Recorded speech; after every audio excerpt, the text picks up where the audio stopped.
Hello students, welcome to Galaxy Classes.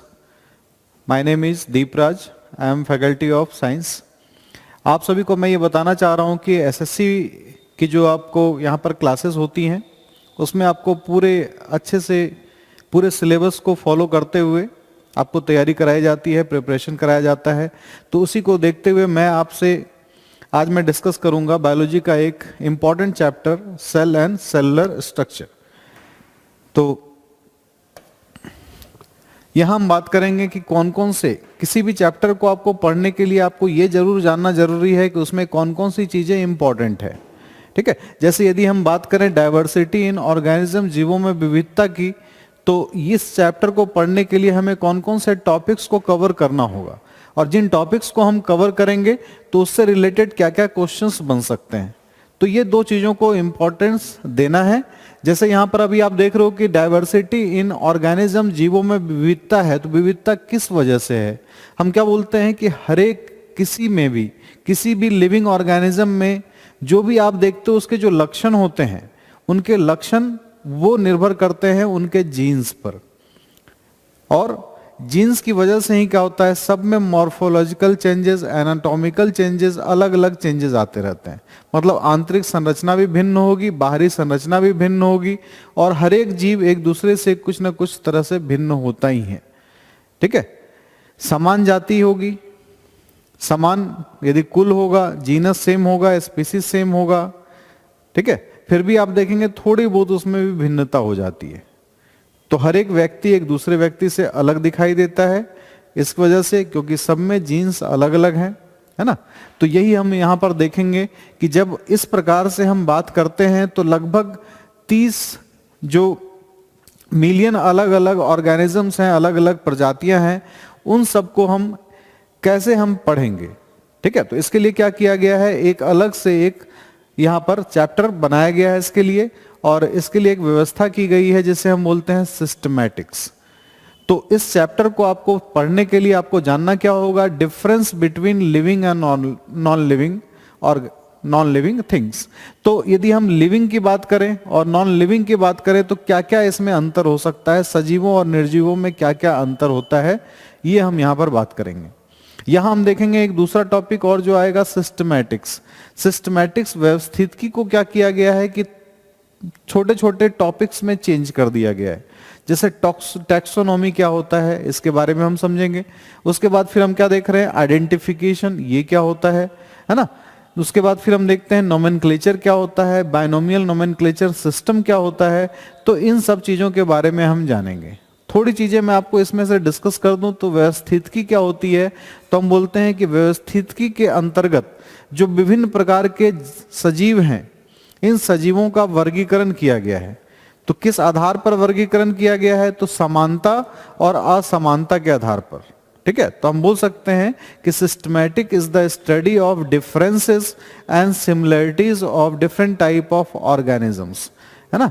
कि बहुत सारे सजीवों के बारे में हम स्टडी करते हैं कि उनके बीच डिफरेंसेस क्या है, समानता क्या है, इन सभी का अध्ययन किया जाता है। ठीक है, तो टैक्सोनॉमी की बात करें तो टैक्सोनॉमी क्या होता है, तो टैक्सोनॉमी में हम 3 चीजों को ध्यान में रखते हैं। किसी चीज की पहचान करना, ठीक है, किसी चीज की क्या करना, पहचान करना। तो यहां आप देख रहे हो कि हम यदि बात करें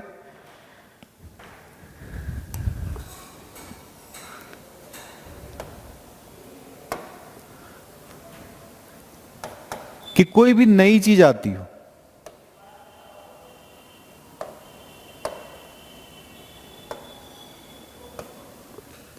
कोई भी नई प्रजाति कहीं हमें मिल जाती हो, मान लो कि कहीं अमेरिका में मिल गया, इंडिया में मिल गया, तो क्या होता है, पहले ये पहचान की जाएगी कि वो कोई प्लांट है या कोई एनिमल है, किस तरह से बिहेव कर रहा है, या कोई माइक्रो ऑर्गेनिज्म है, सूक्ष्म जीव है। तो उसका क्या होता है, एक पहचान की जाएगी। फिर क्या होगा, पहचान होने के बाद क्या होगा, नामाकरण हो जाता है, नोमेनक्लेचर हो जाता है। तो हम यहां पर यही समझेंगे, टैक्सोनॉमी को हम 3 टूल्स के माध्यम से, टैक्सोनॉमी के जो 3 अंग हैं वो है पहचान, नामाकरण और दुई नाम पद्धति। जैसे हम किसी भी बच्चे की सबसे पहले ये पहचान करते हैं, या फिर आप देखते हो कि किसी भी बच्चे के बारे में क्या होता है कि एक हॉस्पिटल में सबसे पहले ये बोला जाता है कि बधाई हो आपको लड़की हुआ है या बधाई हो आपको लड़का हुआ है। तो वो क्या हो गया, एक पहचान हो गई। उसके बाद फिर क्या होता है कि उसका नामाकरण किया जाता है ना। नामाकरण हो जाता है पहचान करने के बाद, तो वही यहाँ पर नोमेनक्लेचर होता है। और यहाँ पर क्या होता है कि जब हम किसी भी स्पीसीज का नाम देते हैं तो उसका एक वैज्ञानिक नाम दे देते हैं, है ना। बायनोमियल नोमेनक्लेचर में हम इसी को समझेंगे कि किसी भी स्पीसीज का या किसी भी एनिमल्स का या किसी भी प्लांट का वैज्ञानिक नाम हम कैसे लिखते हैं, क्या लिखते हैं। नेक्स्ट हम देख रहे हैं यूनिट ऑफ क्लासिफिकेशन की हम बात करें कि जब हम क्लासिफिकेशन को जब हम पढ़ेंगे तो हम क्या देखेंगे कि छोटी छोटी इकाइयों में से बांट दिया गया है समझने के लिए। तो किंगडम जिसमें सबसे बड़ी इकाई है और स्पीसीज सबसे छोटी इकाई है, इसको हम जानेंगे। फिर हम देखते हैं कि वैज्ञानिक नाम, इसकी कौन कौन सी इकाइयों का यूज करके हम लोग वैज्ञानिक नाम लिखते हैं, ये डिस्कस करेंगे। फिर हम देखेंगे सिस्टम ऑफ क्लासिफिकेशन की जब हम बात करेंगे तो ये क्या होता है, 2 kingdom, 3 kingdom, 4 kingdom, 5 kingdom classification. मतलब यहां हम ये समझेंगे कि सबसे पहले जब क्लासिफिकेशन किया गया तो सिर्फ 2 किंगडम ही बनाया गया, एक प्लांटी और दूसरा एनिमेलिया। जो बाद में, तो जब सिस्टम ऑफ क्लासिफिकेशन की बात करें, वर्गीकरण तंत्र की बात करें, तो जितने भी ऑर्गेनिज्म हैं, जितने भी प्रकार के सजीव हैं, उनको अलग अलग किंगडम क्लासिफिकेशन में रखा गया है। जैसे 2 किंगडम क्लासिफिकेशन क्या होता है, इसमें हम समझेंगे कि समस्त जीवों का वर्गीकरण 2 जगत में हो गया। यहां हम 3 किंगडम क्लासिफिकेशन में समझेंगे कि 3 जगत में सभी जीवों का वर्गीकरण हो गया। 4 किंगडम क्लासिफिकेशन में हम समझेंगे कि सभी जीवों का वर्गीकरण 4 जगत में हो गया। 5 किंगडम क्लासिफिकेशन समझेंगे कि 5 जगत में कौन कौन है। मतलब आप क्या देख रहे हो कि एक क्रम है, ये पहले दूसरा, फिर तीसरा, फिर चौथा, फिर 5वां। तो कौन कौन सा इसमें किस किस प्रकार के जगत हैं ये हम देखेंगे, इसको हम समझेंगे। आइए आगे बढ़ते हैं।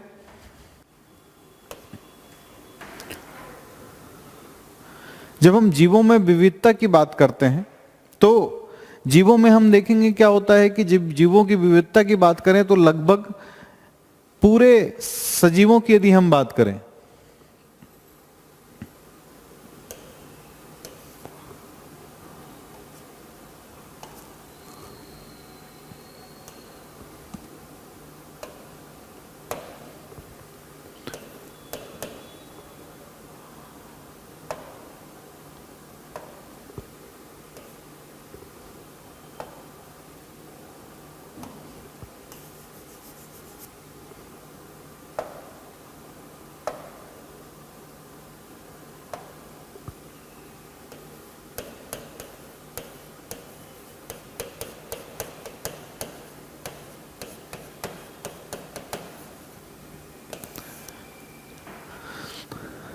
तो जीवों में विविधता, इसको समझने के लिए आपको यह समझना होगा कि जैसे हम सजीवों की बात करते हैं तो सजीवों की कितनी प्रजातियां पृथ्वी पर अभी भी मौजूद हैं। तो सजीवों को, सजीव में पेड़ पौधे, हम लोग, उसके बाद जीवाणु, है ना, कवक, सब आ जाते हैं। तो इन सभी की यदि हम बात करें तो सभी की कुल मिलाकर 5 से 30 मिलियन प्रजातियां जो हैं उपस्थित हैं। और सब में क्या होता है कि जीन में चेंजेस हैं, उनके क्रोमोसोम में चेंजेस हैं, है ना, गुणसूत्रों में परिवर्तन है, उनके जीन में परिवर्तन है, जिस वजह से उनके शारीरिक आकार में, उनके दिखने में, है ना, उनके बाहरी संरचना में, भीतरी संरचना में, सभी में अंतर पाया जाता है। ठीक है। तो इसी कारण से हम ये बोलते हैं कि क्या होता है कि हर एक जीवों में अलग अलग विविधता है, उनमें अलग अलग चेंजेस हैं। ठीक है। तो यही आपको चैप्टर में आपको पढ़ना क्या है, इसमें ये जानना है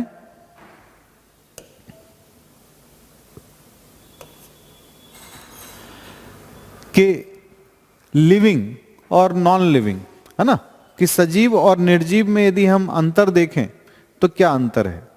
तो आप बोलते हो कि सजीव जितने भी होते हैं उनमें क्या होता है, आंतरिक वृद्धि होती है।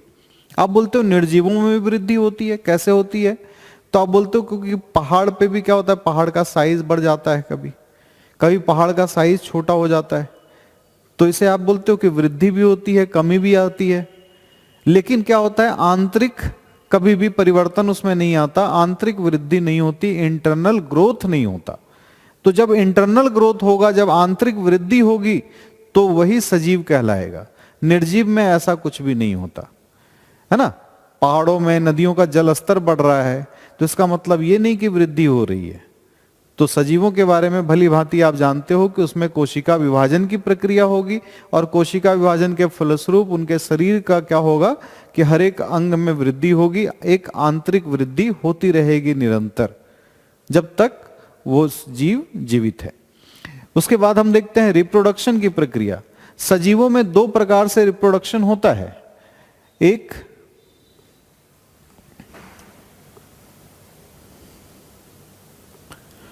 इसमें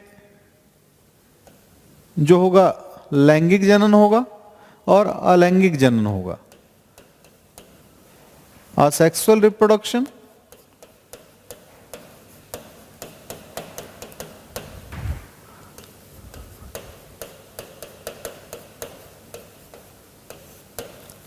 अलैंगिक जनन और सेक्सुअल रिप्रोडक्शन।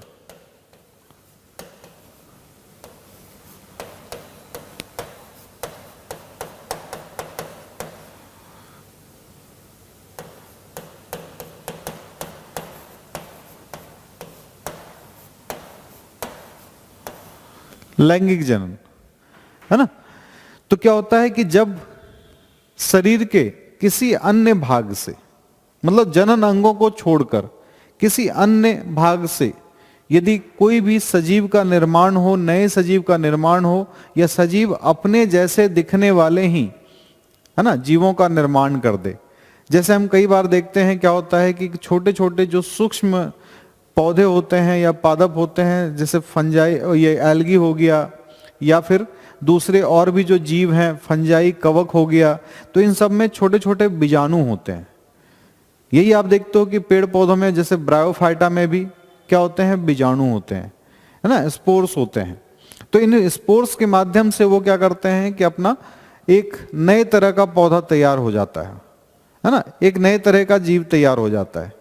उसी प्रकार से छोटे छोटे जब जीवों की बात करें, हाइड्रा वगैरह की, तो शरीर का एक भाग निकल कर क्या हो जाता है, वो फिर नए हाइड्रा में परिवर्तित हो जाता है। तो वहां हम बोलते हैं कि वो जो प्रोसेस होता है दैट इज कॉल्ड बर्डिंग, है ना, मुकुलन की प्रक्रिया होती है। जीवाणुओं में यही क्या होता है, एक कोशिका दो कोशिका में विभाजित हो जाती है, जिसे हम बोलते हैं द्विविखंडन की प्रक्रिया, binary fission process. Binary fission process में क्या होता है कि one bacteria divided into two small bacteria. तो वहां हम बोलते हैं कि एक जीवाणु दो छोटे छोटे जीवाणुओं में विभाजित हो गया, वो है बाइनरी फिशन प्रोसेस, द्विविखंडन की प्रक्रिया।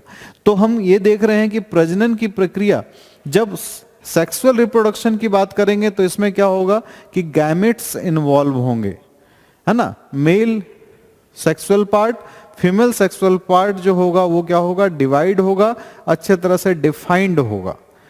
ठीक है, तो जो नर अंग होंगे, जनन अंग होंगे, है ना, और जो मादा जनन होंगे वो पूरी तरह से अच्छे तरह से परिभाषित होंगे, और उनमें से क्या होगा कि वो अंडाणु एवं शुक्राणुओं का निर्माण होगा, जिससे मिलकर युग्मक बनेंगे, जायगोट्स बनेंगे, और उससे फिर क्या होगा कि एक नए जीव का निर्माण होगा।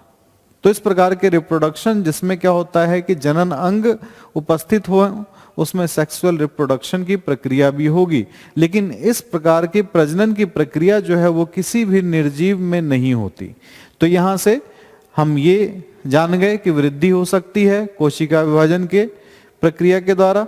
मेटाबॉलिज्म क्या होता है, मेटाबॉलिज्म के बारे में हम जानेंगे ये कि दिस इज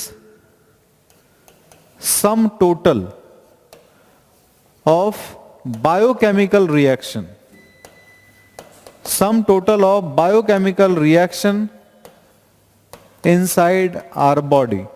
मतलब हम बोलते हैं कि जितने भी प्रकार के जैव रासायनिक प्रक्रियाएं हमारे शरीर के अंदर होती हैं, है ना, जितने भी प्रकार के जैव रासायनिक प्रक्रियाएं हमारे शरीर के अंदर चल रही हैं, इन सब को एक साथ हम क्या नाम देते हैं, मेटाबॉलिज्म, उपापचय, है ना। तो उपापचय सिर्फ और सिर्फ सजीवों में ही देखा जाता है। हमारे शरीर में कई प्रकार की प्रक्रियाएं होती हैं, जैसे श्वसन की प्रक्रिया, रेस्पिरेशन, जैसे डाइजेशन की प्रक्रिया, पाचन की प्रक्रिया। तो इस प्रकार से जितनी भी प्रकार की प्रक्रियाएं होती हैं, जैविक रासायनिक प्रक्रियाएं, उन सबको एक साथ हम क्या नाम देते हैं, मेटाबॉलिज्म। तो कुछ निर्माणकारी होती हैं तो हम एनाबॉलिक प्रोसेस बोलते हैं, और कुछ विनाशकारी होती हैं तो हम उसे कैटाबॉलिक प्रोसेस बोलते हैं। ठीक है, निर्माणकारी में क्या होता है कि छोटे छोटे अणु आपस में जुड़कर एक बड़ा अणु का निर्माण कर देते हैं, एक बड़े जटिल पदार्थ का निर्माण करते हैं। जैसे फोटोसिंथेसिस में कार्बन डाइऑक्साइड वाटर मिलता है, ग्लूकोज बन जाता है, तो हम बोलते हैं ये जो है निर्माणकारी प्रक्रिया है ना, जिसे हम बोलते हैं कि एनाबॉलिक प्रोसेस है। ठीक है, और उपचयी प्रक्रिया भी बोलते हैं। लेकिन जब कैटाबॉलिक प्रोसेस की बात करते हैं तो क्या होता है कि बड़े जो पदार्थ होते हैं वो छोटे छोटे पदार्थ में परिवर्तित हो जाते हैं। जैसे पाचन में जो बड़ा कार्बोहाइड्रेट है, स्टार्च है, वो ग्लूकोज में चेंज हो गया, प्रोटीन है अमीनो अम्ल में चेंज हो गया। तो ये जो प्रक्रिया है इसे हम बोलेंगे एक प्रकार की ये कैटाबॉलिक प्रोसेस है, विनाशकारी प्रक्रिया है, जिसमें क्या होता है, या फिर हम इसको अपचयी प्रक्रिया भी बोलेंगे। ठीक है, तो इस प्रकार की जो प्रक्रियाएं होती हैं वो सिर्फ और सिर्फ सजीवों में संभव है, और सजीव प्रकृति के हिसाब से अपने आप को ढालता है। एडॉप्टेशन अनुकूलता होती है। ये अनुकूलता कभी भी निर्जीवों में नहीं देखी जाती। यदि आप किसी छुई मुई के पौधों को छूते हो तो छुई मुई के पत्तों को जैसे ही आप छूते हो वो सिकुड़ जाती है। क्यों? क्योंकि वो प्रकृति के हिसाब से अपने आप को ढाल रखी है। उस प्रकार का उद्दीपन वहां पर स्टिमुलस उपस्थित है जो छूते के साथ, कोई भी एक्सटर्नल बॉडी के टच होते के साथ ही उसमें सिकुड़ ना जाती है। तो इस प्रकार का जो रेस्पॉन्स होता है, हम लोग भी किसी चीज को देखते हैं, सांप सामने खड़ा हो तो हम लोग हट जाते हैं, भागते हैं वहां से। तो हम लोग क्या कर रहे हैं कि सामने किसी भी प्रकार के प्रकृति की बनावट के से हम लोग क्या होता है कि उसके अनुसार ही हम लोग काम करते हैं, उसके हिसाब से हम लोग रेस्पॉन्स करते हैं।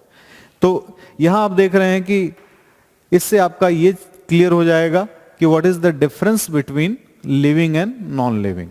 ठीक है, तो आपको ये बोलना है कि ये वृद्धि कर सकते हैं, प्रजनन की प्रक्रिया हो सकती है, उपापचय की प्रक्रिया हो सकती है, और ये प्रकृति के हिसाब से अपने आप को अनुकूलित कर सकते हैं, ढाल सकते हैं, और हम लोग उसी हिसाब से फिर रेस्पॉन्स करते हैं, हमारा कार्य उसी हिसाब से होता है।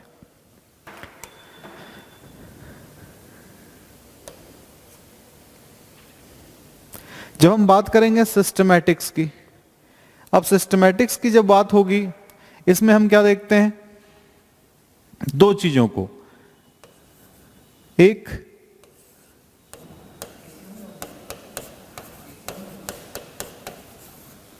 सिमिलैरिटी,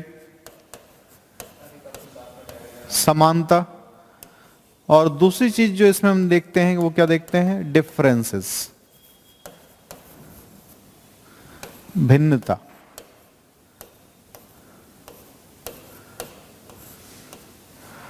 और इसके साथ साथ हम लोग क्या देखते हैं,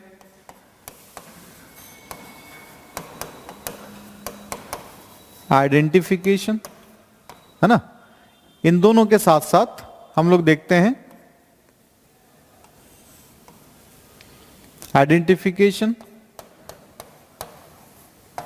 नोमेनक्लेचर एंड क्लासिफिकेशन।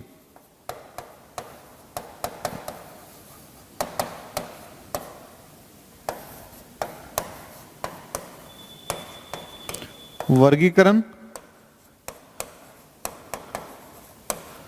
नामकरण और पहचान।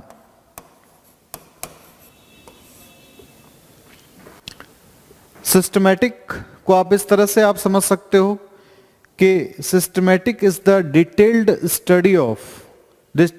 Study of organisms and their similarities and differences among them. मतलब हम ये बोल सकते हैं कि जितने भी प्रकार के सजीव हैं उनके बीच किस प्रकार की समानता है। यदि समानता है तो उनको समान परिवार में रखा जाए, और यदि भिन्नता है तो उसको क्या होगा, दूसरे परिवार में रख दिया जाए। ठीक है, तो आप बोल सकते हो this is the study of different type of similarities and differences among organisms. सजीवों के बीच किस प्रकार की समानता है और भिन्नता का अध्ययन ही सिस्टमैटिक कहलाता है। इतना कहने के साथ साथ आप ये भी इसमें इंक्लूड कर सकते हैं, it also include identification, nomenclature and classification of different type of organisms. कहने का मतलब जितने ही प्रकार के जीव हैं उनका हम उनके बीच में समानता और भिन्नता का अध्ययन तो करेंगे ही, साथ ही साथ हम और क्या अध्ययन करेंगे, इसके अलावा हम अध्ययन करेंगे उसकी पहचान का, नामकरण का और वर्गीकरण का।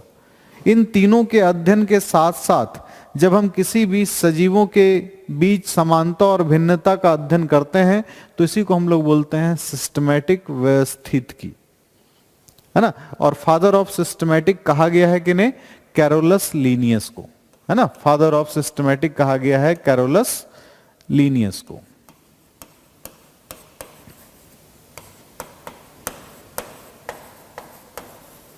इन्हें कहा जाता है व्यवस्थितिकी के जनक, है ना। आगे अभी और भी काम में आएगा, ठीक है। तो यहां तक आपको इस तरह के क्वेश्चंस जो हैं आ सकते हैं। ये नहीं, आपको डेफिनेशन बिल्कुल नहीं पूछा जाएगा। एसएससी के लिए आपको बिल्कुल ध्यान देना है कि यहां पर जो भी चीजें आपसे पूछी जाती हैं बिल्कुल बेसिक चीजें पूछी जाती हैं, है ना, एकदम बेसिक्स। तो यदि सिस्टमैटिक पूछा भी जाए तो आप बोल सकते हो कि ये क्या है, कि जीवों के बीच समानता और भिन्नता के साथ साथ उसकी पहचान करना, नामकरण करना और वर्गीकरण ही व्यवस्थितिकी कहलाता है।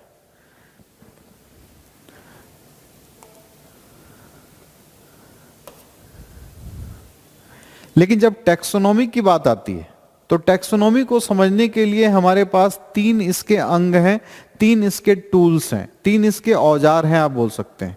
तो टैक्सोनॉमी को समझने के लिए 3 जो टूल्स हैं वो कौन कौन से हैं, इसको आप टूल्स बोल लें या फिर इसके अंग बोल सकते हैं, है ना।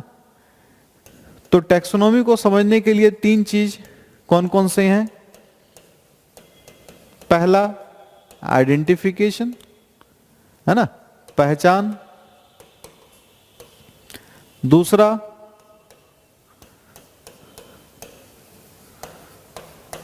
नोमेनक्लेचर, नामकरण। और तीसरा जो है ये है क्लासिफिकेशन,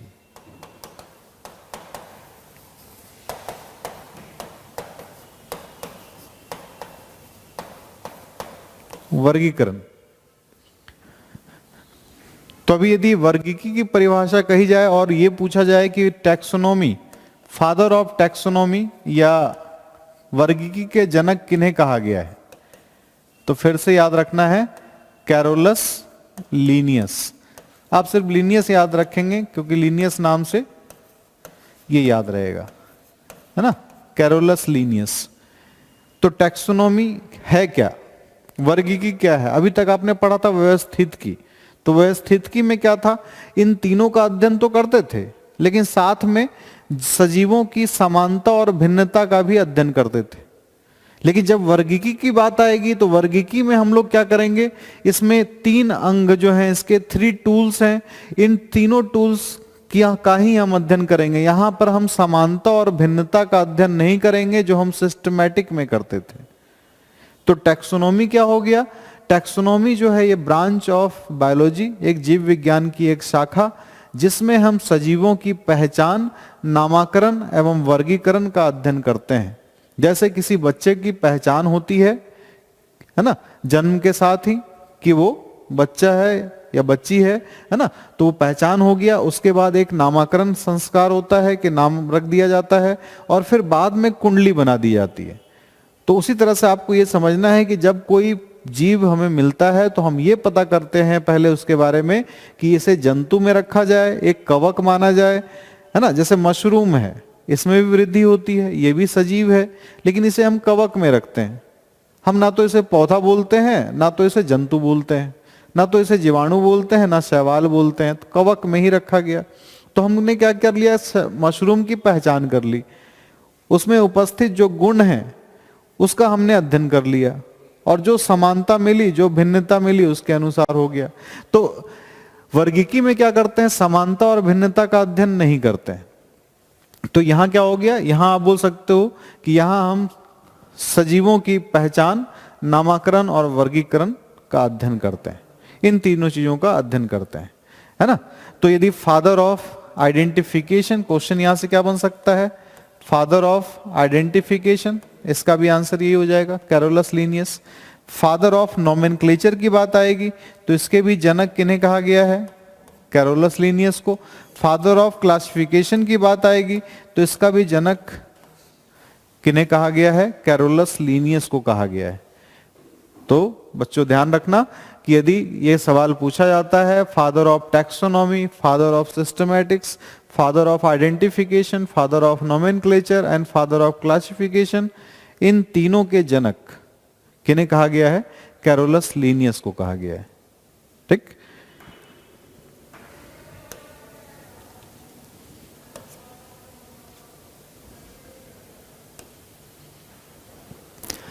तो व्यवस्थितिकी एवं वर्गीकी का उद्देश्य क्या है, क्यों जरूरत पड़ी इसकी, है ना, क्यों जरूरत पड़ी, क्या जरूरत पड़ गई। तो मैंने आपको ये बताया कि इतने ज्यादा 30 मिलियन, है ना, 30 मिलियन जो है अलग अलग प्रजातियां हैं, कुछ पौधों की हैं, कुछ जंतुओं की हैं, कुछ कवक की हैं, कुछ बैक्टीरिया की है। तो अलग अलग ये जो प्रजातियां हैं, है ना, अलग अलग जो प्रजातियां हैं, तो इसको हम कैसे एक पहचान बनाएंगे, कैसे हम ये समझ पाएंगे कि ये सब जो प्रजातियां हैं वो किससे मिलती हैं, किससे जुलती हैं, इसका भौगोलिक पहचान क्या है। तो इन सभी को जानने के लिए इसकी जरूरत पड़ी। तो आप बोल सकते हो ऑब्जेक्टिव्स, मतलब उद्देश्य क्या है इसको पढ़ने का, उद्देश्य यही है कि हम हर एक प्रजातियों के बारे में, उसके भौगोलिक स्थिति के बारे में भी यहां से जान सकते हैं, साथ में इसके वैज्ञानिक नाम वगैरह यदि हम जान लेते हैं। तो कई जगहों पर क्या होता है कि अलग अलग, जैसे जैसे आप क्षेत्र में जाते हो वैसे वैसे क्या होता है कि भाषा बदल जाती है। हम बोलते भी हैं 10 कोस पर बदले वाणी और 20 कोस पर पानी। तो क्या होता है कि 10 कोस पर जब जैसे जैसे जाते हैं, एक कहावत है कि पानी और वाणी दोनों बदल जाती है ना। तो वैसे ही क्या होगा कि जब कोई भी हम बात करें, यदि कि आलू की बात करें, तो आलू कहीं बटाटा कहा जाता है आलू को ही, और कहीं हम सिर्फ आलू बोलते हैं, कहीं शकरकंद कहा जाता है ऐसे, कहीं जो है मीठा आलू कहा जाता है, कहीं शकरकंदी कहा जाता है। तो क्षेत्रीय भाषाओं में सबका नाम अलग अलग है। अब यही हम स्पेन में जाएं और वहां जाकर बोले कि भाई मुझे शकरकंद दे देना, तो स्पेन वाला क्या होगा कि वो देखेगा कि अरे ये तो शकरकंद मांग रहा है, शकरकंद नाम की चीज होती क्या है। अब मान लो वहाँ शकरकंद हो सकता है किसी स्पेनिश लैंग्वेज में शकरकंद का मतलब कुछ और हो, तो फिर वो दे देगा, है ना। उसका मतलब मान लो मिर्च होगा तो मिर्च दे देगा कि हाँ ये आपको चाहिए था। तो इस प्रकार से क्या है कि अलग अलग क्षेत्रीय भाषाओं में क्या है कि हर एक प्रजाति या हर एक खाने पीने की चीज, सब्जियों के नाम अलग अलग हैं। तो इसकी एक यूनिक पहचान, है ना, एक आप बोल सकते हो विशिष्ट पहचान बनाने के लिए क्या किया गया, इस टैक्सोनॉमी को, सिस्टमैटिक को ये लाया गया। तो आप बोल सकते हो विज्ञान की एक ऐसी शाखा के द्वारा हम क्या कर लेते हैं, सभी जीवों के बीच समानता, भिन्नता, उसकी भौगोलिक स्थिति, उसके वैज्ञानिक नाम, इन सबको हम पढ़ने के लिए इसे हमें सिस्टमैटिक को, वर्गीकी को पढ़ना होता है। ठीक है, तो इसका उद्देश्य यही है।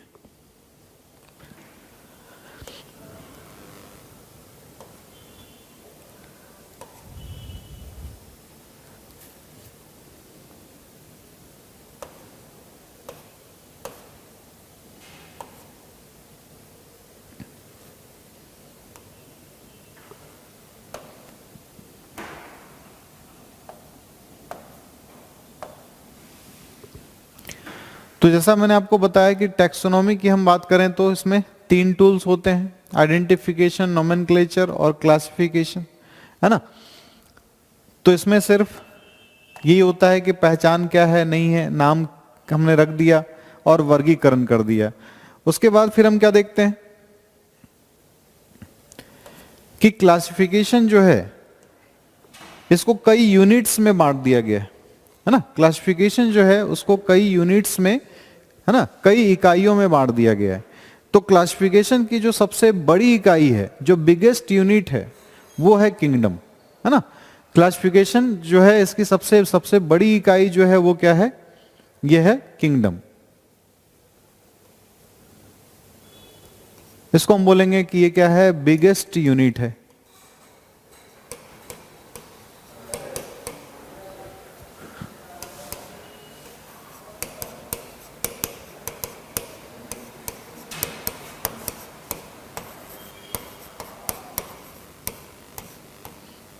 मतलब इससे ऊपर की यूनिट नहीं होती। तो क्लासिफिकेशन है क्या? तो जैसे हम बोलते हैं कि किसी भी हम व्यक्ति की जैसे कुंडली एक तैयार करते हैं, तो क्लासिफिकेशन भी बेसिकली वही है ना। ये भी क्या करता है कि किसी भी पेड़ पौधों के बारे में पूरी की पूरी जानकारी बता देता है। तो इसमें हम लोग करते क्या है कि ये काफी सारे स्टेप्स में बटा हुआ है, काफी सारे यूनिट्स में ये बटा हुआ है। तो क्लासिफिकेशन की मुख्य रूप से ये जो है इकाइयां होती हैं। जो आप देख रहे हो सबसे ऊपर की तरफ किंगडम है। अब ये किंगडम किससे बना हुआ है? ठीक है, किंगडम के नीचे क्या है? फाइलम है या डिवीजन है। इसे हम संघ भी करते हैं, है ना। फाइलम, ये मुख्य रूप से फाइलम वर्ड जो है वो यूज होता है एनिमल के लिए और डिवीजन होता है प्लांट के लिए। यदि यहीं पर क्या हो जाएगा, चेंजेस आ जाएंगे। यदि फाइलम लिखेंगे तो एनिमल हो जाएगा, डिवीजन लिखेंगे तो वो क्या होगा, कोई प्लांट होगा। तो हम ये बोल सकते हैं कि बहुत सारे फाइलम जब आपस में मिलते हैं, बहुत सारे डिवीजन जब आपस में मिलते हैं तो किंगडम का फॉर्मेशन करते हैं। बहुत सारे एनिमल के फाइलम मिलेंगे तो एनिमल किंगडम बन गया। बहुत सारे प्लांट के डिवीजन मिल गए आपस में तो वो क्या बन गया, एक किंगडम बन गया। जैसे हम बोलते हैं एक साम्राज्य की बात करते हैं कि एक साम्राज्य जो है वो छोटे छोटे राज्यों को, रियासत को मिलाकर एक साम्राज्य बनता है। जैसे हम बोलते हैं अशोका द ग्रेट, एक वर्ड लगता था कि अशोका का साम्राज्य जो था वो अफगानिस्तान तक फैला हुआ था। तो यहां भी हम ये बोलते हैं कि जो है जगत कहने का मतलब क्या हो गया, एक साम्राज्य हो गया, जंतु का साम्राज्य। तो वहां हम देखते हैं बहुत सारे क्या है, फाइलम में बटे हुए हैं। अब फाइलम किससे बना हुआ है? तो छोटे छोटे वर्गों के आपस में जुड़ने से बना हुआ है ना। छोटे छोटे वर्ग जब आपस में जुड़ते हैं तो क्या हो जाता है, एक फाइलम बन जाता है ना। ये जो वर्ग है वो किससे बना हुआ है? तो आप बोलते हो छोटे छोटे क्रम, ऑर्डर जब आपस में जुड़ते हैं तो क्या बना देते हैं, एक क्लास बना देते हैं। मतलब ठीक उसी तरह से आप समझिए कि बहुत घर जो है वो एक पंचायत के अंदर होता है। पंचायत के ऊपर की चीज जो होती है प्रखंड हो जाती है। फिर आप देखते हो जिला परिषद में वो आ जाता है ना। फिर आप देखते हो जिला हो गया, फिर वो विधानसभा में आ गया, लोकसभा में आ गया और फिर केंद्र सरकार होगी। तो इस तरह से छोटे छोटे इकाइयों से क्या होता है, आपस में बहुत सारे पंचायत मिले, प्रखंड बन गया।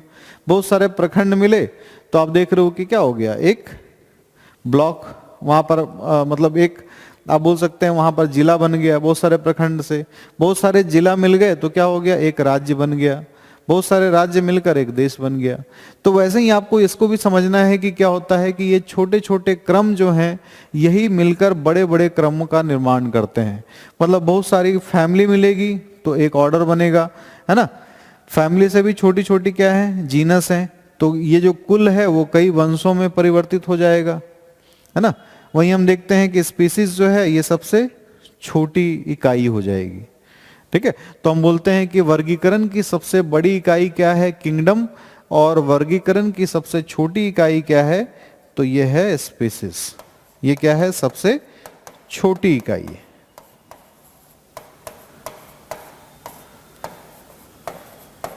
है। स्मॉलेस्ट यूनिट ऑफ क्लासिफिकेशन, ये क्या है, स्मॉलेस्ट यूनिट ऑफ क्लासिफिकेशन, वर्गीकरण की सबसे, है ना, बड़ी इकाई और सबसे छोटी इकाई।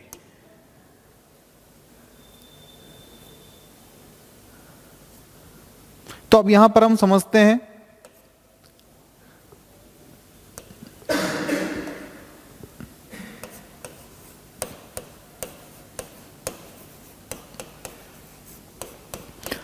बाइनोमियल नोमेनक्लेचर को।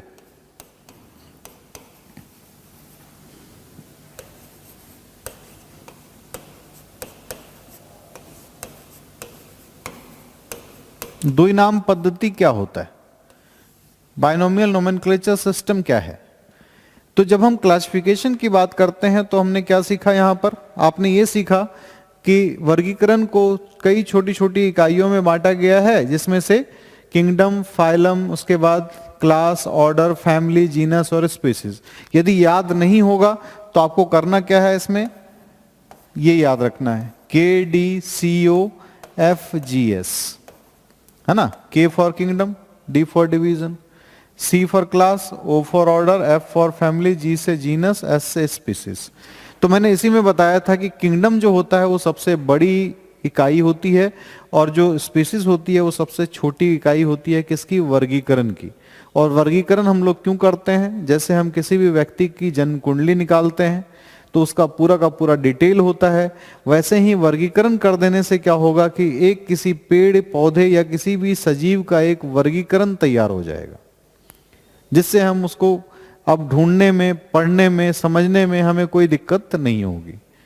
पहले कोई अननोन प्लांट मिला हमें, कोई ऐसा पौधा मिला जिसके बारे में हम कुछ जानते ही नहीं थे, हमने पहले ही तो पहचान की वो किस जगत में रखा जाए, तो पता चला कि प्लांट किंगडम में रख दो, तो पौधों में रख दिया गया। फिर ये देखा गया कि इसकी जो है वो किस प्रकार के संघ से, डिवीजन से ये मिलता है, तो उसके अनुसार इसको रखा हो। उसके बाद फिर ये देखो किस वर्ग से मेल खाता है, ठीक है। तो हम लोग क्या कर रहे हैं, समानता और विषमता का अध्ययन कर रहे हैं, जो इसके पहले मैंने आपको बताया सिस्टमैटिक में कि यही कर रहे हैं। तो होता क्या है, जब सबसे छोटी इकाई है ना और एक जीनस, ये दोनों को एक साथ लिया जाता है, जब जीनस और स्पीसीज दोनों के नाम को एक साथ लिखा जाता है तो इसी को हम लोग बोलते हैं बाइनोमियल नोमेनक्लेचर, द्विनाम पद्धति। और यही द्विनाम पद्धति जो है वो कहलाती है वैज्ञानिक नाम। तो जब हम किसी भी प्लांट का या किसी भी एनिमल का एक साइंटिफिक नेम लिखते हैं, एक वैज्ञानिक नाम लिखते हैं, तो इसका अर्थ होता है कि हमें दो शब्दों को, दो यूनिट को यहां पर लेना होता है। तो वर्गीकरण की किन दो इकाइयों से वैज्ञानिक नाम लिखे जाते हैं, तो वर्गीकरण की जो दो इकाइयां हैं जो वैज्ञानिक नाम लिखे जाने के लिए उपयोग की जाती हैं, वो है एक जीनस, एक वंश का नाम, और दूसरा जो है स्पीसीज, जाति का नाम। तो ये जो बाइनोमियल नोमेनक्लेचर है, ये जो द्विनाम पद्धति है, इसके लिखने की शुरुआत किसने की थी, तो फिर उसी व्यक्ति का नाम आ गया, कैरोलस लीनियस का, है ना। कैरोलस लीनियस का, लीनियस नाम याद रखना है। तो कैरोलस लीनियस की एक किताब थी, उस किताब का नाम था स्पीसीज प्लांटेरम।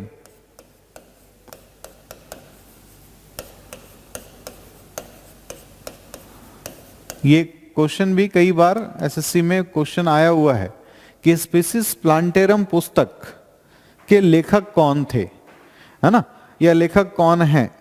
तो स्पीसीज प्लांटेरम पुस्तक के लेखक हैं कैरोलस लीनियस। इन्होंने एक किताब लिखी थी जिसका नाम था स्पीसीज प्लांटेरम, और इसी किताब से, है ना, इसी किताब से ये बाइनोमियल नोमेनक्लेचर भी लिया गया है। तो सवाल ये भी पूछा जाता है कि कैरोलस लीनियस की किस किताब से, मतलब इन्होंने कई सारी किताब लिखे हैं। जैसे एक और है सिस्टेमा नेचुरे।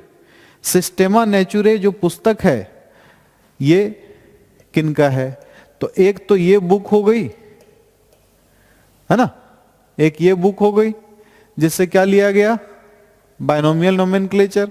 एक और इनकी किताब है, इनकी एक और किताब है जिसका नाम है सिस्टेमा नेचुरे, और इन दोनों किताबों से क्वेश्चन पूछा गया है एसएससी में, ठीक है। तो ये ध्यान रखना है कि कैरोलस लीनियस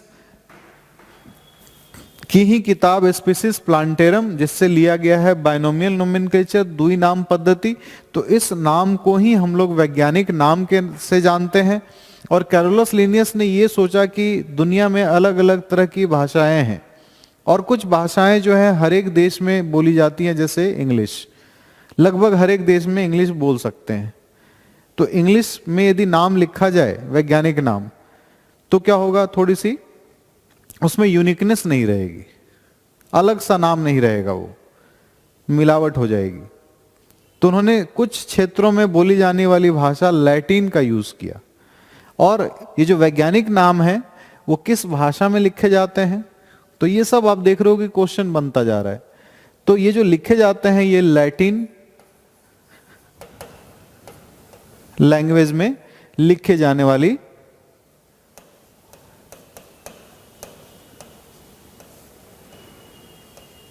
लैटिन लैंग्वेज में लिखा जाता है।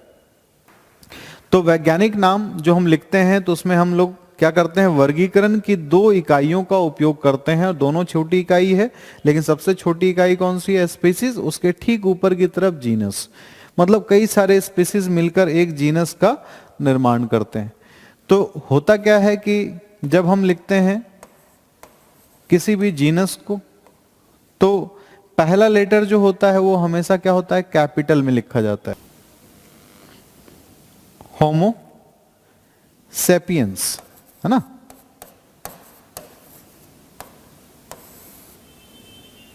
तो जब भी हम स्पीसीज लिखते हैं तो उसका पहला लेटर जो होता है वो कैसा होता है, स्मॉल होता है।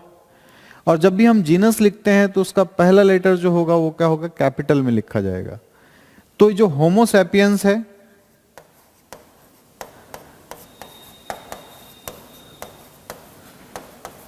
हिंदी में भी लिखा है यदि, तो ये इंग्लिश में रूल है ना, हिंदी का कोई रूल वैसा है नहीं, लेकिन अंडरलाइन जरूर करेंगे। और ये जो है यही है आधुनिक मनुष्य या आधुनिक मानव,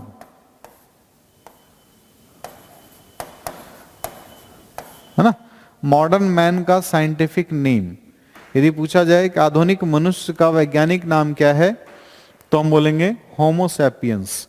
क्योंकि बहुत सारे और भी मानव की कंकाल मिलते हैं, जैसे ऑस्ट्रेलियोपिथिकस एक प्रकार के मानव थे पहले, होमो हिबेलिस, है ना। तो इस तरह के जो नाम हैं ये प्राचीन मानव के अलग अलग नाम दिए गए हैं।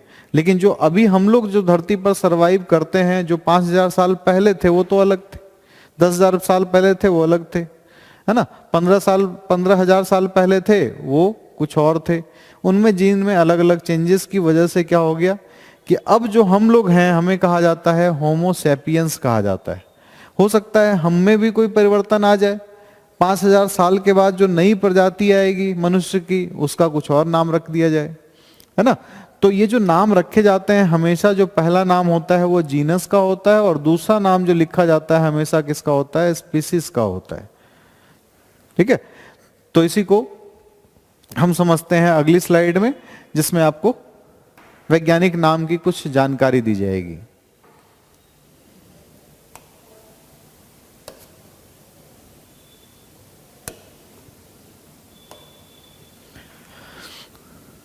तो बाइनोमियल नोमेनक्लेचर कहां से ली गई, किस किताब से ली गई, ये भी क्लियर हो गया।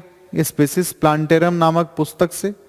द्विनाम पद्धति फिर लिखने की शुरुआत किन्होंने की, कैरोलस लीनियस ने ही की। किस भाषा का उपयोग किया गया, तो आप बोलते हो वहां पर बाइनोमियल नोमेनक्लेचर जो ली गई थी तो उसमें लैटिन भाषा का उपयोग किया गया। तो ये जो वैज्ञानिक नाम यहाँ पर लिखे गए हैं, scientific name based on binomial nomenclature, तो यहाँ आप देख रहे हो कि एक नाम जो है वो जीनस का और दूसरा स्पीसीज का। तो यहाँ मैंने कुछ राष्ट्रीय चीजों को लिया है, राष्ट्रीय जैसे यहाँ पर पक्षी है, राष्ट्रीय जैसे यहाँ पर जंतु है, तो राष्ट्रीय यहाँ पर फूल है। तो टाइगर, टाइगर का साइंटिफिक नेम क्या है, क्वेश्चन ऐसा बनेगा कि बाघ का वैज्ञानिक नाम क्या है, तो पैंथेरा टाइग्रिस, है ना। पैंथेरा टाइग्रिस जो है किसका, बाघ का वैज्ञानिक नाम है ना। या बाइनोमियल नोमेनक्लेचर जो हम बोलते हैं, ये नाम जो हम लिखते हैं तो वैज्ञानिक नाम ही लिखा जाता है ना। तो द्विनाम पद्धति के अनुसार जीनस पैंथेरा हो गया और स्पीसीज टाइग्रिस हो गई, है ना। यही हम देखते हैं लॉयन होता, शेर का वैज्ञानिक नाम पूछा जाता, तो वहीं पर टाइग्रिस की जगह लियो होता। लियो राशि भी होती है लोगों की, सिंह राशि, और आप देखते हो स्पीसीज का नाम भी लियो रखा गया है वहां, है ना। तो वही हम देखते हैं मोर का, कई बार ये आपके एसएससी के एग्जाम में पूछा गया है, बाघ का भी और मोर का भी। मोर का 2-3 बार क्वेश्चन ये रिपीट भी हुआ है क्योंकि राष्ट्रीय पक्षी भी है, इसलिए भी इंपॉर्टेंट है। पावोक्रिस्टेसस, पावोक्रिस्टेसस जो है ये अभी यहां पर लिखा हुआ है, यदि इसमें, है ना, प्रिंटेड है या फिर टाइप्ड है, तो टाइप्ड होने पर क्या होगा, यहां तो खैर पीपीटी में बना हुआ है, लेकिन ये इटैलिक्स में होगा। जब भी लिखा जाएगा तो किस में होगा, इटैलिक्स में होगा। तो यहां आप देखते हो कि पावोक्रिस्टेसस, तो पावोक्रिस्टेसस जो होता है मोर का वैज्ञानिक नाम है। यदि हम लोटस की बात करें, कमल जो राष्ट्रीय फूल है, तो नेलिम्बो न्यूसीफेरा, नेलिम्बो न्यूसीफेरा, है ना, यहां पर भी क्या होगा कि ये जो है वो स्मॉल लेटर में न्यूसीफेरा। वहीं कॉकरोच अपने सिलेबस में होता है, ये इसके बारे में पढ़ाया जाता है, तो इसके बारे में पूछ सकता है। पेरीप्लैनेटा अमेरिकाना, है ना, पेरीप्लैनेटा अमेरिकाना। तो पेरीप्लैनेटा अमेरिकाना नाम से ये भी लग रहा है कि ये जो प्रजाति है वो अमेरिका से आई हुई है, ये भी पता चल रहा है। जैसे हम आम का वैज्ञानिक नाम लिखते हैं तो मैग्नीफेरा इंडिका लिखते हैं, इंडिका वर्ड इंडिया के लिए यूज होता है। तो ये बताया गया कि प्राचीन समय में सबसे पहले आम जो है वो भारत में होने की संभावना, एक अनुमान लगता है, एग्जैक्ट तो कोई नहीं बता सकता, हाँ, लेकिन ये अनुमान है कि सबसे पहले जो है आम, यहीं से आम की उत्पत्ति यहीं से हुई है, इस वजह से इसमें इंडिका वर्ड लगा हुआ है, मैग्नीफेरा इंडिका।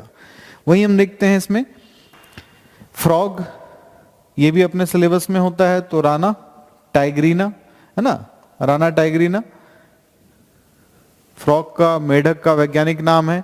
मैंगो का बताया ही, मैग्नीफेरा इंडिका, है ना। वहीं हम देखते हैं मॉडर्न मैन, होमोसैपियंस, जो बताया था मैंने आपको कि ऐसे जो होगा वो स्मॉल में। अर्थवॉर्म फेरेटिमा पोस्थुमा, है ना, अर्थवॉर्म का क्या होता है, फेरेटिमा पोस्थुमा, तो ये किसान मित्र भी कहलाता है और अपने सिलेबस में भी है, मुख्य रूप से फ्रॉग के बारे में, कॉकरोच के बारे में और अर्थवॉर्म केचुआ के बारे में पढ़ाया ही जाता है। तो इस प्रकार से और भी बहुत सारे वैज्ञानिक नाम हैं, तो उसकी पूरी की पूरी लिस्ट जो है वो आपको बताई जाएगी। जैसे आपको आलू का सोलेनम ट्यूबरोसम, यदि गेहूं का पूछा जाए तो ट्राइटिकम एस्टिवम, वैसे ही यदि मक्के का पूछा जाए तो जिया मेज, वैसे ही यदि राइस का पूछा जाए तो ओराइजा सैटिवा। तो बहुत सारे इस तरह के नाम हैं, लेकिन सबका नाम याद रखना, मतलब ये आपके दिमाग में बिल्कुल टेंशन नहीं होना चाहिए कि मैं सबका नाम कैसे याद रखूं। आपको कुछ वैसे चीजों का ही नाम याद रखना है, कम से कम 30-40, है ना, वो नाम याद हो जाएंगे, बार बार पढ़ने से ही याद होता है। हम लोग बार बार यदि पढ़ाते हैं तो क्या होता है कि याद होता है, वो चीजें हमें याद रहती है। वैसे ही आपको भी वैसे ही याद हो पाएगा जब आप पढ़ेंगे बार बार, है ना, रिवीजन करेंगे 1 बार 2 बार, और आपका ब्रेन जो होता है वो ज्यादा शार्प होता है, चीजों को जल्दी और कैच कर लेता है। हम लोगों के ब्रेन की तुलना में आप देखें तो आपका ब्रेन ज्यादा शार्प है, आप चीजों को बहुत जल्दी कैच करेंगे। लेकिन हम लोगों की चीजें क्या होती है, पढ़ी हुई होती हैं, और हम लोग जब पहले से पढ़े हुए हैं तो हम लोग जैसे ही एक बार पढ़ते हैं तो हम लोग को देख के समझ में आ जाता है। लेकिन आपकी मेमोरी पावर जो होगी वो अभी वैसी है कि आप आसानी से चीजों को याद कर सकते हो। तो 2-3 बार 4 बार जब आप पढ़ेंगे तो और भी आसानी से वो याद होता जाएगा, ठीक है। और एक बार जब याद हो गया तो फिर उसको पढ़ना ही नहीं है, फिर नई चीजों को पढ़ना है ना, तो समय बचेगा। चलिए आगे देखते हैं इसमें कि ये तो पता चल गया कि वैज्ञानिक नाम जब लिखा जाता है तो 2 वर्गीकरण की इकाइयों का उपयोग किया जाता है, एक जीनस और दूसरा स्पीसीज। सबसे छोटी इकाई स्पीसीज, सबसे बड़ी इकाई किंगडम, है ना। तो ये सब वैज्ञानिक नाम लिखे जाते हैं। अब हम बात करते हैं कि जब ये बात भी तय हो गई कि वैज्ञानिक नाम कैसे लिखा जाएगा और कैसे नहीं लिखा जाएगा, ये सब बातें होने के बाद फिर क्या हो गया कि ये जो 2 किंगडम क्लासिफिकेशन है, 2 जगत वर्गीकरण, इसकी जरूरत पड़ी। इसलिए क्योंकि कुछ प्रकाश संश्लेषण करने वाले जीव थे और कुछ जो हैं वो कैसे जीव थे जो कि दूसरों पर निर्भर रहते थे, प्रकाश संश्लेषण करने वाले जीवों पर निर्भर रहते थे। तो प्रकाश संश्लेषण करने वाले जो जीव थे उनको कह दिया गया प्लांटी, या फिर इसी को हम बोलते हैं पादप या पौधे। और जो पादपों पर निर्भर रहते हैं, अपना खाना खुद नहीं बना सकते, उनको रखा गया एनिमेलिया की कैटेगरी में, जिन्हें कह दिया गया जंतु। तो जब ये किया गया वर्गीकरण, तो इसको करने वाले जो साइंटिस्ट थे, वर्गीकरण जो किया था, टू किंगडम क्लासिफिकेशन, उनका नाम था कैरोलस लीनियस, है ना। बार बार आप देख रहे हो कि इस पूरे चैप्टर में लीनियस वैज्ञानिक का ही नाम आ रहा है बार बार, है ना, इनका ही नाम आ रहा है। क्योंकि ये पूरा का पूरा जो है ये चैप्टर आप देखोगे कि हर एक यहाँ पर जितनी भी चीजें हैं वो लिनियस के द्वारा दी गई हैं, आइडेंटिफिकेशन भी, नोमेनक्लेचर भी, क्लासिफिकेशन भी, सिस्टमेटिक, टैक्सोनॉमी, सब जो है आपको क्लैरुलस लिनियस का ही ये बनाया गया है। तो टू किंगडम क्लासिफिकेशन क्या बताता है कि जितने भी प्रकार के जीव हैं, जितने ही प्रकार के जीव हैं उनको दो किंगडम में बांट दो, जिससे ये पूरा क्लियर हो जाएगा कि पूरे जितने भी जीव हैं या तो वो प्लांट हैं या तो वो एनिमल हैं, इन दो कैटेगरी में बांटकर छोड़ दो। तो ये काम किन्होंने किया था? कैरोलस लीनियस ने किया था। लेकिन उसके बाद फिर क्या हुआ कि कैरोलस लीनियस के बाद कुछ और साइंटिस्ट आए, उन्होंने बोला कि कुछ और भी तो जीव हैं, उनको किस कैटेगरी में रखोगे? जैसे प्रोटोजोआ। तो प्रोटिस्टा एक अलग से किंगडम तैयार किया गया, और प्रोटिस्टा में क्या किया जाता है कि वैसे जीवों को रखा जाता है जो यूनिसेलुलर होते हैं और यूकैरियोटिक होते हैं, है ना। यूनिसेलुलर यूकैरियोटिक जीवों को किस में रखा गया है? प्रोटिस्टा में रखा गया है। तो नेक्स्ट हम देखेंगे इसमें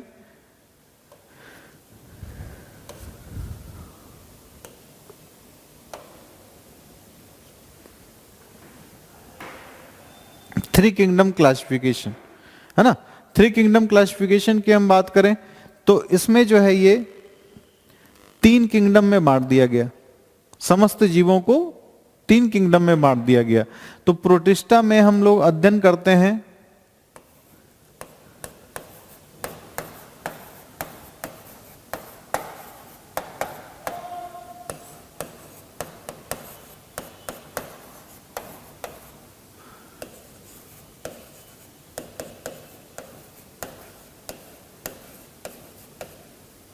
यूकैरियोटिक,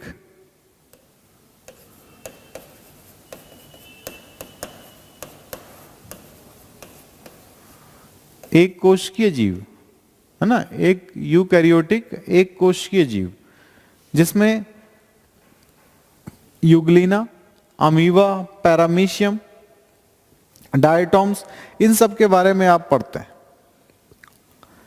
तो प्रोटिस्टा के अंदर, प्रोटिस्टा को ये देखा गया ना तो हम प्लांट में रख सकते हैं ना तो हम लोग एनिमल में रख सकते हैं, ठीक है। क्योंकि जो प्रोटिस्टा होते हैं ये कैसे होते हैं? यूनिसेलुलर होते हैं, एक कोशिकीय भी होते हैं, और कुछ इनमें से जंतु की तरह व्यवहार करते हैं और कुछ पौधों की तरह भी व्यवहार करते हैं, कुछ फोटोसिंथेसिस भी करते हैं, जैसे यूग्लिना। तो ये कंफर्म नहीं हो पा रहा था कि इसको हम प्लांट में रखें या एनिमल में रखें। तो अर्नेस्ट हैकल ने क्या किया था ऐसे कि ये क्लासिफिकेशन, इन्होंने थ्री किंगडम क्लासिफिकेशन प्रपोज किया। तो हम बोल सकते हैं तीन जगत वर्गीकरण अर्नेस्ट हैकल द्वारा प्रतिपादित किया गया है, जिसमें एक नए किंगडम को, एक नए जगत को जोड़ दिया गया। उसका नाम क्या रखा गया? प्रोटिस्टा। और बाकी जो प्लांट थे वो प्लांट में आ गए, प्रकाश संश्लेषण करने वाले, और कुछ को रख दिया गया जंतुओं में, जैसा पहले था वैसा ही था। एक नया जगत का निर्माण हुआ।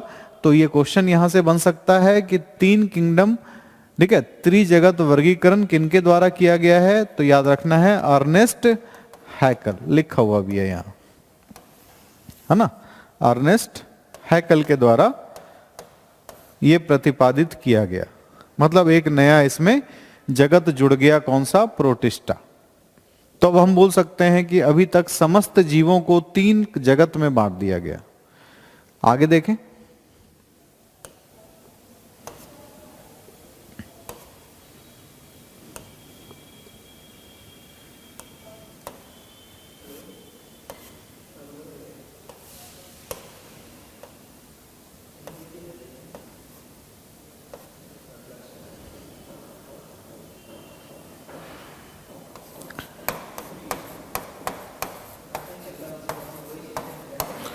इसके बाद आया फोर किंगडम क्लासिफिकेशन,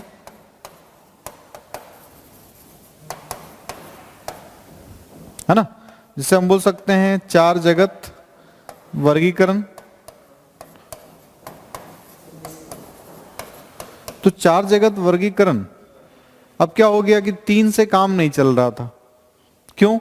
क्योंकि अब इसमें यह हो गया कि एक चौथा कौन सा जुड़ गया? तो हम बोलते हैं चौथा जुड़ गया इसमें मोनेरा। चौथा इसमें क्या जुड़ गया? मोनेरा।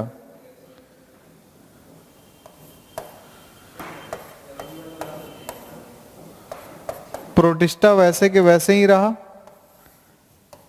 प्लांटी भी वैसे ही रहा,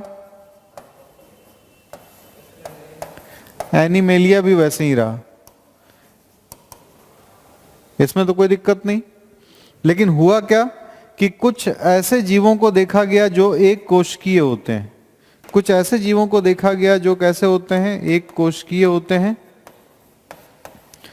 और प्रोकैरियोटिक होते हैं। यूकैरियोटिक प्रोकैरियोटिक में अंतर मैं समझाऊंगा जब कोशिका आपको एवं कोशिकीय संरचना, कोशिका के बारे में हम लोग सेल के बारे में स्टडी करेंगे, सेल एंड सेलुलर स्ट्रक्चर के बारे में स्टडी करेंगे, तो वहां हम देखेंगे कि इसमें जो है प्रोकैरियोटिक और यूकैरियोटिक में क्या डिफरेंसेस है। वैसे मैं बता दूं कि जैसे ही किसी भी, यदि हम बात करें कि किसी भी ऑर्गेनिज्म के सेल में न्यूक्लियस यदि ना हो, है ना, जैसे हम बात करते हैं कि जीवाणुओं में क्या होता है कि इसकी जीवाणु जो है वो एक कोशिकीय जीव है। अब इसमें न्यूक्लियस नहीं होता, केंद्रक नहीं होता, कोशिका का एक भाग है केंद्रक, न्यूक्लियस। न्यूक्लियस यदि नहीं होगा तो वो क्या कहलाएगा? प्रोकैरियोटिक। तो इसीलिए मोनेरा में हम लोग स्टडी किसकी करते हैं? यूनिसेलुलर,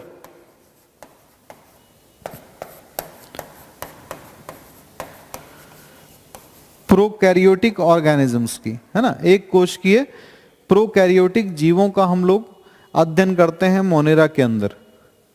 तो जितने ही प्रकार के जीवाणु थे, जितने ही प्रकार के बैक्टीरिया थे, इन सब बैक्टीरिया को किसके अंदर, कौन से किंगडम के अंदर डाल दिया गया? मोनेरा किंगडम के अंदर डाल दिया गया। और प्रोटिस्टा के अंदर हम लोग अध्ययन करते थे किसका? यूनिसेलुलर।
तो एक कोशिकीय प्रोकैरियोट की हम बात करें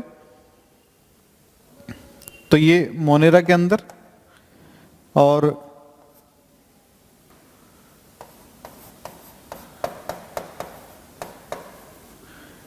एक कोशिकीय यूकैरियोट की बात करें, प्रोकैरियोट और यूकैरियोट में क्या अंतर है?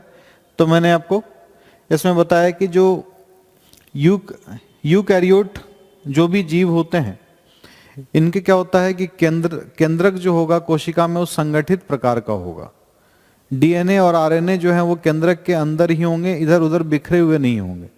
लेकिन जब हम प्रोकैरियोट जीवों की बात करते हैं तो प्रोकैरियोट जीवों में न्यूक्लियस, केंद्रक जो है वो अनुपस्थित होता है। तो यही अंतर है प्रोटिस्टा और मोनेरा में। दोनों यूनिसेलुलर होते हैं, एक समानता भी है कि दोनों एक कोशिकीय जीव हैं, लेकिन मोनेरा कहलाते हैं प्रोकैरियोटिक। प्रो का मतलब पहले, कैरियन का मतलब न्यूक्लियस, मतलब ऐसा केंद्रक जो पहले के जीवों में पाया जाता था, बहुत पुराने जीवों में पाया जाता था, मतलब उनमें केंद्रक होता ही नहीं था, डीएनए आरएनए जहां तहां बिखरा हुआ होगा। और प्रोटिस्टा में क्या होता है कि संगठित प्रकार का डीएनए होगा, इनका केंद्रक जो होगा वो संगठित प्रकार का होगा। तो बाकी वैसे ही रहा प्लांटी भी, पौधों को प्लांटी में रखा गया और एनिमेलिया को तो एनिमल्स को एनिमेलिया में रखा ही गया। तो इस प्रकार से ये हुआ कि ये जो 4 किंगडम क्लासिफिकेशन है, 4 जगत का जो वर्गीकरण है, ये कोपलैंड नामक एक वैज्ञानिक के द्वारा दिया गया है। ये कोपलैंड नाम के एक वैज्ञानिक के द्वारा 4 किंगडम क्लासिफिकेशन दिया गया। तो यहां से एक चीज आपको क्या पता चली कि यहां पर एक किंगडम, नया किंगडम जो जुड़ा है, उसका नाम क्या हो गया, मोनेरा उसका नाम हो गया, है ना, मोनेरा उसका नाम हो गया। बाकी प्रोटिस्टा, प्लांटी, एनिमेलिया जो आप देख रहे हो 3 किंगडम क्लासिफिकेशन से ही मिलता जुलता है, इसमें कुछ नयापन आपको और नहीं है, नयापन के रूप में यही है सिर्फ मोनेरा में। लेकिन फिर भी क्या हुआ कि पूरे, है ना, जितने भी जीव थे उनका वर्गीकरण अभी तक नहीं हो पाया। तो अब किसकी जरूरत पड़ी, अब किसकी जरूरत पड़ी, तो इसके आगे हम देखते हैं कि 5 किंगडम क्लासिफिकेशन, जिससे ये भी क्वेश्चन पूछा गया है आपसे कि 5 किंगडम क्लासिफिकेशन जो है, ये जो 5 जगत वर्गीकरण है, ये किनके द्वारा दिया गया। तो ये आपको बोलना है आर.एच. विटेकर।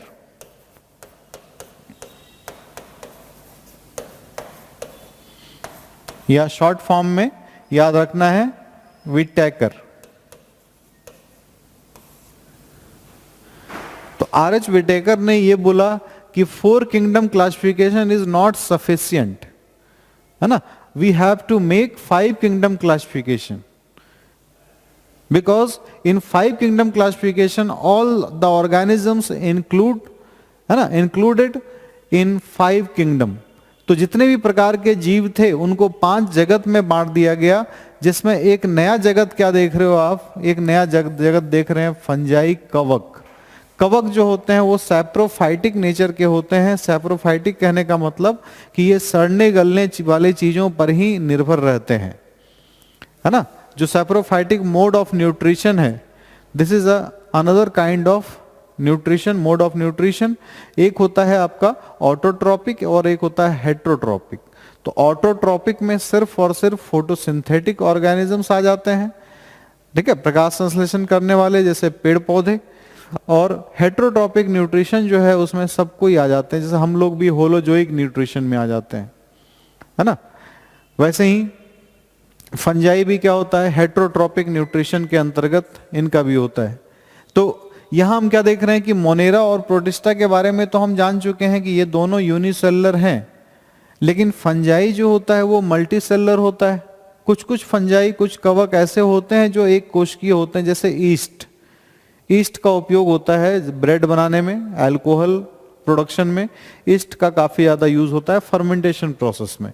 तो जितने भी मशरूम हो गया या फिर राइजोपस हो गया, एगेरिकस बोलते हैं जिसे, एस्परजिलस हो गया, तो ट्राइकोफोटोन हो गया, तो इस प्रकार के ट्राइकोडर्मा हो गया, इस प्रकार के कई सारे कवक जो हैं उनके लिए भी क्या हो गया, एक साम्राज्य बनाया गया, एक जगत बनाया गया। और इसके बाद फिर आर.एच. विटेकर ने यह महसूस किया कि अब कोई किंगडम क्लासिफिकेशन बनाने की जरूरत नहीं है, ठीक है। तो इसमें क्या हो गया कि जो प्लांट है इसी के अंदर एल्गी को भी रख दिया गया। शैवाल कहाँ आ जाते हैं, प्लांट में, है ना। बाकी और भी जितने प्रकार के प्लांट होते हैं जैसे ब्रायोफाइटा,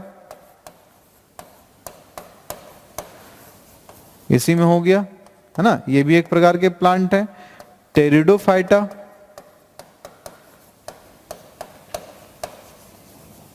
ये भी एक प्रकार के प्लांट है।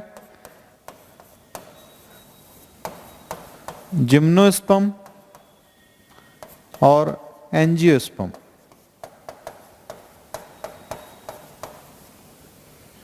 है ना। तो ये प्लांट को फिर अलग अलग डिवीजन में बांट दिया गया है। तो जो हम पढ़ते हैं bryophyta pteridophyta, gymnosperm, angiosperm, algae, ये सब प्लांट के ही अलग अलग टाइप्स हैं, प्लांट के ही अलग अलग डिवीजन हैं, जिसमें हम अलग अलग तरीके से इसको पढ़ते हैं। तो अभी आप देखोगे जब बायो के सिलेबस को आप देखते हो ध्यान से, तो पूरा का पूरा बायो का सिलेबस भी यही है।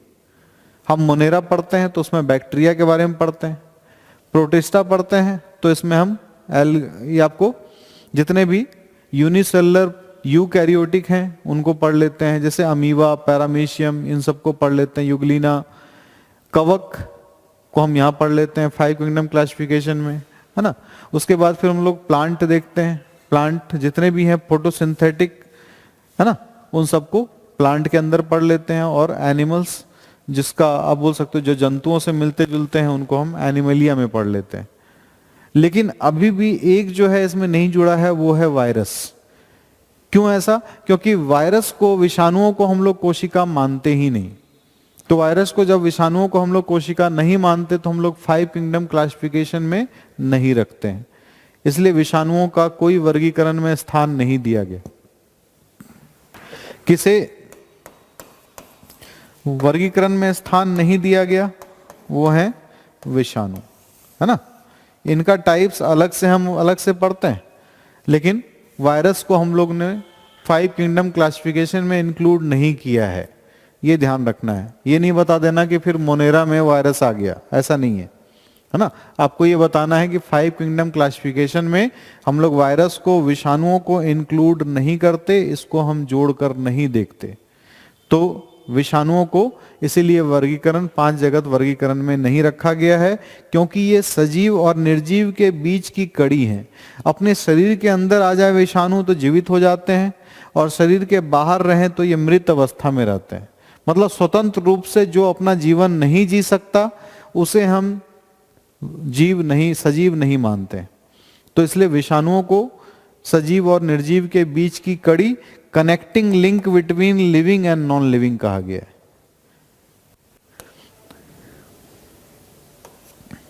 फिर इसके अलावा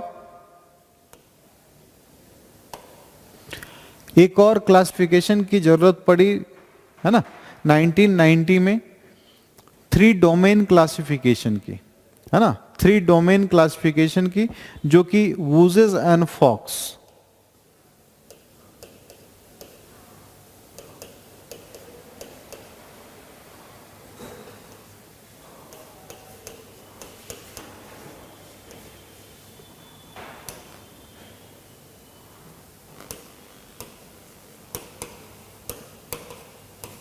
है ना। ओजेस एवं फॉक्स ने ये बोला कि हम इसको 5 किंगडम क्लासिफिकेशन नहीं करके इसको हम क्या करते हैं, 3 डोमेन क्लासिफिकेशन कर देते हैं। और इन्होंने क्या किया कि इसके क्लासिफिकेशन के 3 अंग बना दिए, 3 डोमेन क्लासिफिकेशन कर दिया। एक कर दिया क्या, यू बैक्टीरिया। यू बैक्टीरिया में वैसे बैक्टीरिया आ गए जो ट्रू बैक्टीरिया हैं। यू वर्ड जब भी आता है तो उसका मतलब होता है वास्तविक, ट्रू वर्ड आता है। तो यू बैक्टीरिया में इन्होंने उस प्रकार के जीवाणुओं को रख दिया जो वास्तविक जीवाणु थे, है ना, जिसमें जो पूरा का पूरा शरीर है जीवाणुओं से मिलता जुलता था, उनको रख दिया गया यू बैक्टीरिया में। आर्किया में किस प्रकार के बैक्टीरिया को रखा गया? तो आर्कियंस हम बोलते हैं किसको, जो काफी पुराने होते हैं, ठीक है। आर्कियोलॉजी, ये भी वर्ड आपने सुना होगा, है ना। Archaeans, archaeology, archaeology survey of India, है ना, आर्कियोलॉजिकल सर्वे ऑफ इंडिया, मतलब जो पुरानी चीजों को क्या करते हैं, देखभाल करते हैं, है ना। ASI जैसे शॉर्ट फॉर्म में बोलते हैं, आर्कियोलॉजिकल सर्वे ऑफ इंडिया। तो आर्कियन वर्ड जो आता है वो पुरानी चीजों के लिए आता है। तो कुछ ऐसे भी जीवाणु थे, है ना, कुछ ऐसे भी सूक्ष्म जीव थे जो पृथ्वी पर तब से आए हुए हैं जब पृथ्वी पर ऑक्सीजन भी नहीं था।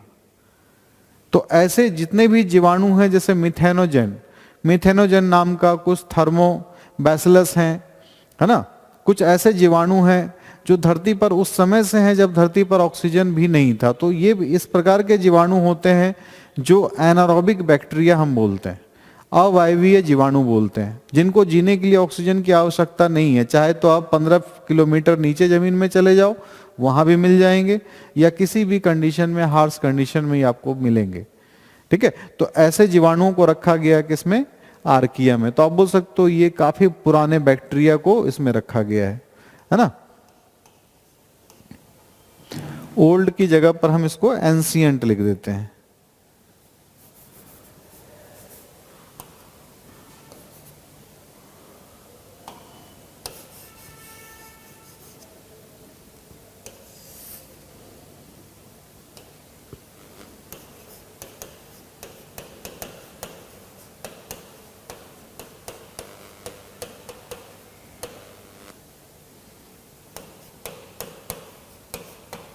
प्राचीन वर्ड आ गया। प्राचीन जीवाणु जो हैं वो आर्किया में रखे गए हैं, और यूकैरिया में आ गया कौन से, मतलब यहां पर बैक्टीरिया को आप बोल सकते हो, जो मोनेरा जो पार्ट था वो मोनेरा को क्या किया इन्होंने, दो पार्ट में बांट दिया।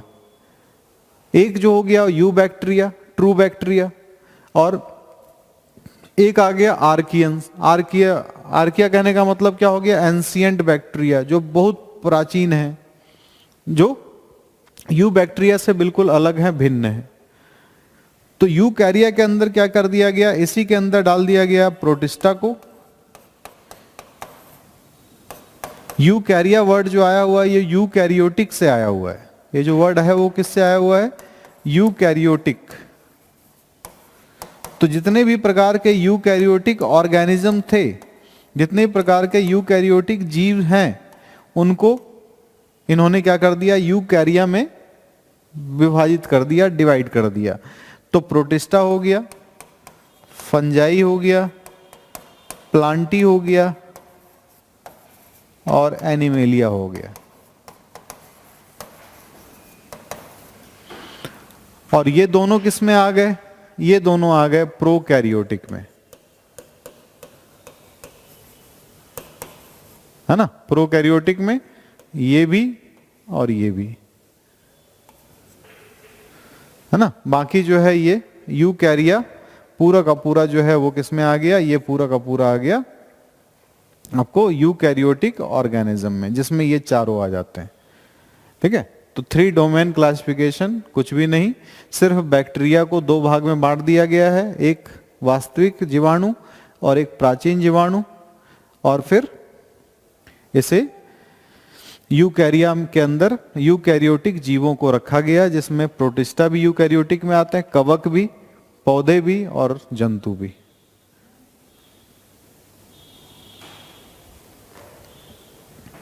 तो यही आपको इसमें जानना है। तो इस प्रकार से जब आप इसको पढ़ते हैं तो बहुत सारे इसमें से क्वेश्चंस भी बनेंगे आपसे, है ना।